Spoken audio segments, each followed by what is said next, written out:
Well, let me quote you on Condi Rice, just to clear that up, since you said I went overboard on that one. Let me read you her entire statement, and you tell me whether it sounds Nixonian or not.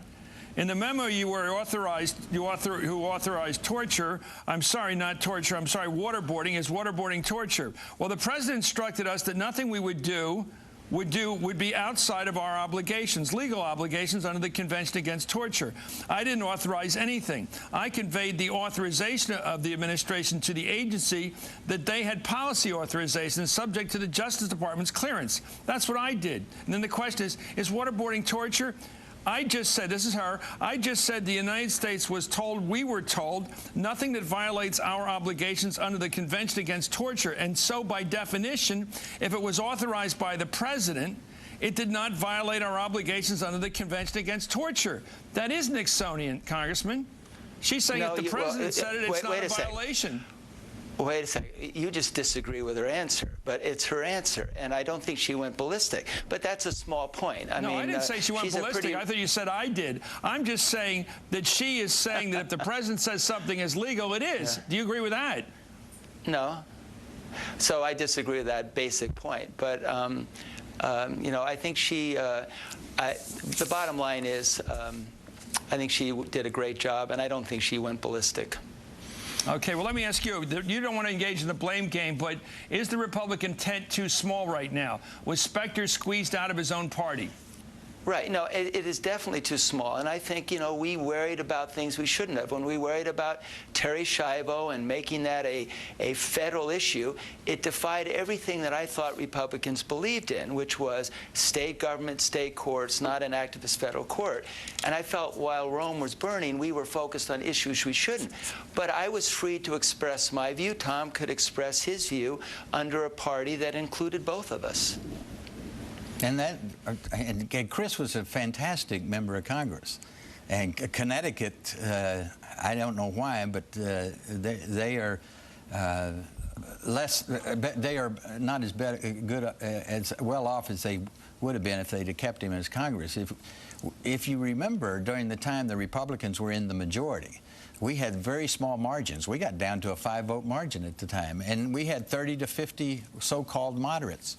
Our most liberal member was more conservative than the most conservative Democrat, and we had to include everybody in everything that we did, or we couldn't have been as effective as we were. If you had to choose between, Congressman, if you had to choose between Arlen Specter, Republican, running in a primary next year, if he had stayed in your party, and Pat Toomey of the Club for Growth, who would you have voted for? I would probably have voted for Pat Toomey. Right. Well, then you guys are running this guy out of the party. No, that's what primaries are all about. If you want to do away with the primary system, that's how the party decides who they are. Right. Is through the primary system, and thank goodness we have that process that parties can express themselves. They can nominate the person that they want to nominate to put up for the general election, and all the factors of a campaign have to be taken into consideration.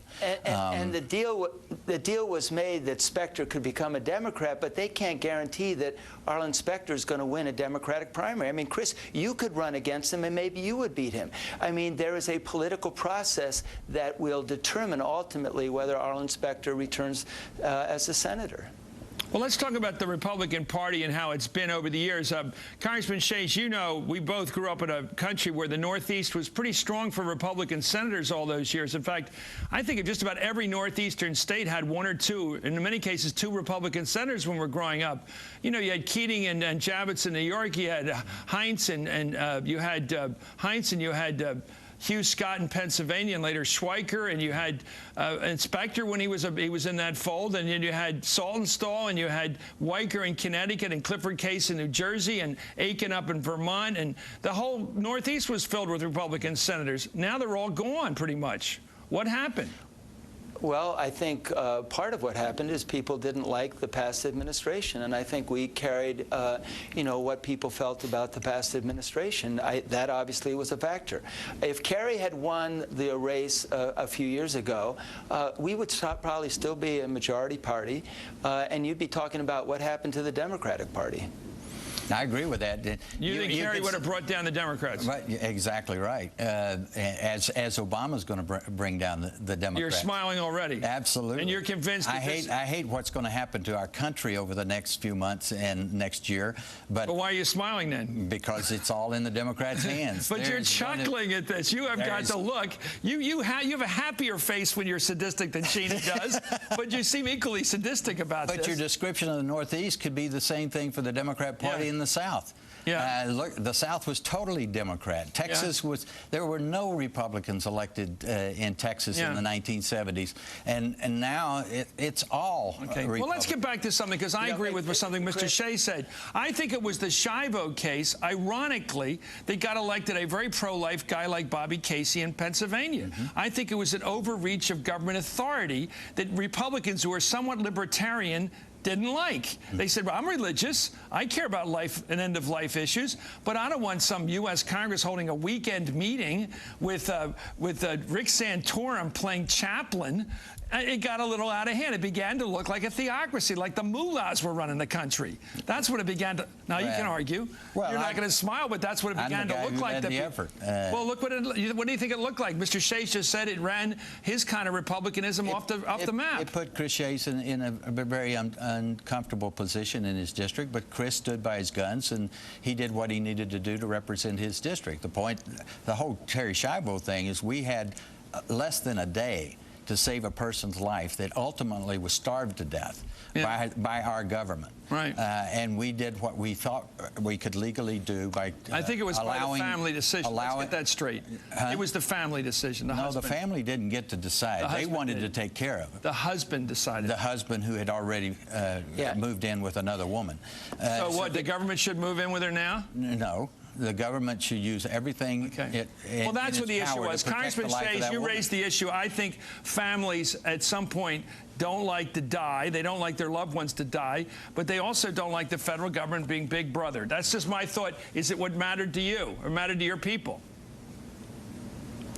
You know, hey, Chris, I'd love to say that when it related to Terry Shivo, the thing that was stunning about it was that we were basically flipping, I think, our Republican principles on end, you know, wanting an activist federal court, not allowing for individual decisions and the freedom of individual choice. But Tom and I can disagree with that. But one of the issues that I'm always struck by with my conservative friends in my own party, and I say this to them, you know, you're against government intervention unless it's on the Farm Bill. So even my own conservative Republicans believe in strong government intervention when it enables them to represent their district.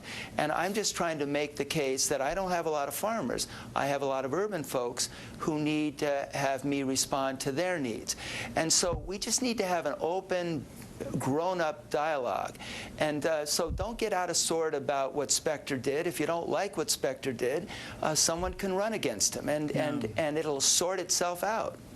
It may surprise you that I've never voted for a farm bill, by the way, and I had rice farmers, and I stood up in my district, and I would like to eliminate the farm bill. But Tom, you know what I'm saying, though. I mean, a lot of conservative members in our own caucus would vote for a bill like that because they were able to represent their district. The bottom line is a party has to enable an elected official to represent the district they are elected in, and but still hold on to some basic core values. We believe in a strong defense. We believe in individual responsibility. We believe and should have done a better job holding down spending, but you know, we lost our way in that regard. But we're going to sort it out. But I think Arlen made a mistake. I think it wasn't good for the country. I think it wasn't good for the Republican Party. And I think ultimately it won't even be good for him. Okay, thank you very much, Chris Shays of Connecticut and Tom DeLay of Texas.